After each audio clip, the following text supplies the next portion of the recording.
بسم الله الرحمن الرحيم السلام عليكم ورحمة الله وبركاته dhammaan daawadayaasheeda qiimaha iyo qaydaha naga mudan ee nala socda pageka Teacher Cash Academy mar kale waxaad kusoo dhawaataan koorskeedii la magac baxay New Concept English Books koowaad ee First Things First.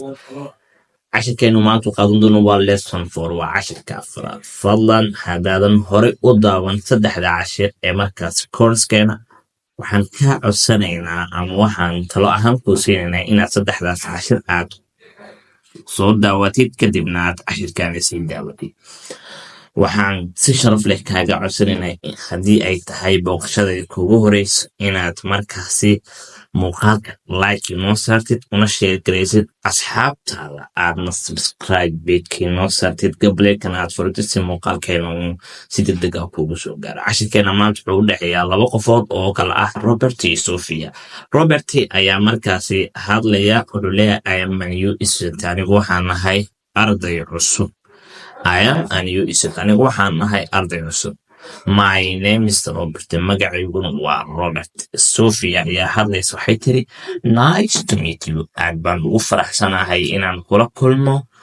My name is magacayguna waa Sophia. My name is Sophia, magacayguna waa Sophia. Robert ayaa markaasi hadlay wuxuu leeyahay are you French, adigu waxaad tahay Francis? Sophia ayaa say yes I am, ani waxaan nahay Francis. Sophia ayaa halkasii wata waxay leedahay are you French too, adigana ma waxaad tahay Francis? Robert ayaa markaasi hadlay wuxuu leeyahay no maya I am not, anigu me Francis. Sophia ayaa hadashay. Sophia waxay leedahay what nationality are you, adigu markaa dhalashadaadu maxay tahay?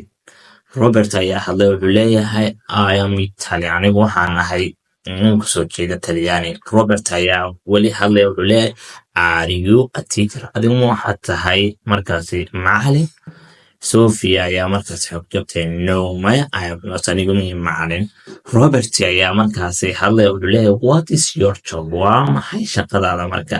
Sophia ayaa hadashay waxay tiri I am, anigu waxaan nahay a keyboard operator, qof markaasi ka takhasusay operatingka ama qaabka u shaqeeya keyboardka. Sophia ayaa hadashay ayaa hadalkii wata waxay tiri what's your job, adigana shaqadaada waa maxay? Robert ayaa wuxuu yiri I am, anigu waxaan ahay engineer, waxaan ahay engineer. aad iyo aad baad u mahadsan tahay sida wacan aad markaasi aad u daawatay muuqaalkeena. intaan ka kulmi doono muuqaalka xig waxaan idinka tagay sidaas iyo nabadiino. assalaamu calaykum waraxmatullaahi wabarakaatuh.